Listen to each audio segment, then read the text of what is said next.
because of basal occlusion. If they die, it's not from the pain. And here we go again. People with sickle cell are not going to die from the vaso-occlusive crisis. People are not with sickle cell are not going to die from the pain. They're going to die from the vaso-occlusive crisis. Okay, Lord. First and foremost, the vaso-occlusive crisis that you're talking about is a very, very serious, very distinctive type of pain that is unique to sickle cell.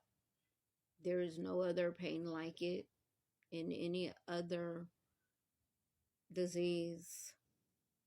It is truly the body breaking itself down, releasing poison into its own bloodstream and flooding its organs with said poison. That poison is the iron molecule known as heme. Heme is released during the hemolysis process of sickling. So, after our red blood cells release their last oxygen molecule, many of them will then enter into the sickling process. Not all, but a lot. And during that process, they release everything that is within them. They implode. And that not only releases all of the different things that make up the cell, but everything that is within the cell, such as the iron molecule, heme. Heme is incredibly viscous. It's very sticky. Oh, and it's poisonous. It's not meant to free flow through the body, definitely not the organs.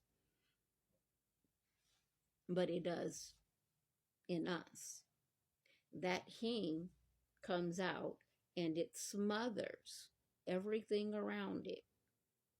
The healthy red blood cells, because we do produce our red blood cells healthy out the gate. The oxygen molecules that those red blood cells are dispersing, and the ones that have just been dispersed by the red cell that has imploded and released the heme. And then it's smothering the white blood cells that are running to try to fight the heme, because they're like, oh my God, what's going on? Should not be happening. And now they're getting smothered. And now, while everything is being smothered by this incredibly sticky substance, it's being pulled together. That is what creates the blockage. That is what forces it against the vein wall, and then endangers anything coming down that vein from that point on. It's not so much the actual changing up of the cell from circular little happy squishy O's to their rod like shapes once they've sickled. Okay? That heme is what poses the threat to us. That heme, the lack of oxygen and the lack of circulation. And whereas no, traditional pain is not going to kill you, but pain caused by a vaso-occlusive crisis very much can kill you. One, the amount of stress that kind of pain puts on the body is immense, and it can lead to stroke, and it can lead to heart attack if not handled quickly and aggressively. Number two, it's the vaso-occlusive crisis. It's the blockage that's causing the pain. It's also the blockage that's causing the stress on the body. It's the blockage that's causing the problem. So yeah, they all work together.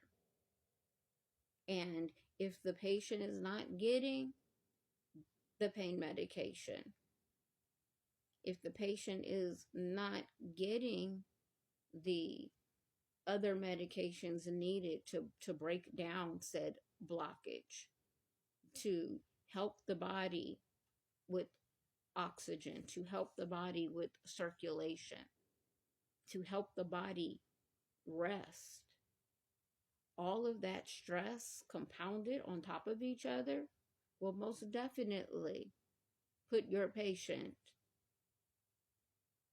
in an unalive state.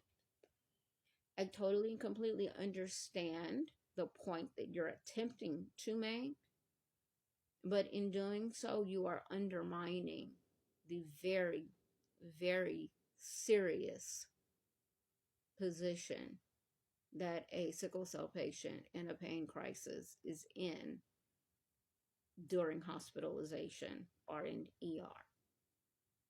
And that's what makes your message dangerous. Stop downplaying our pain as if it's not important, because our pain is the alarm to the very thing that will kill us if not managed properly. You're welcome.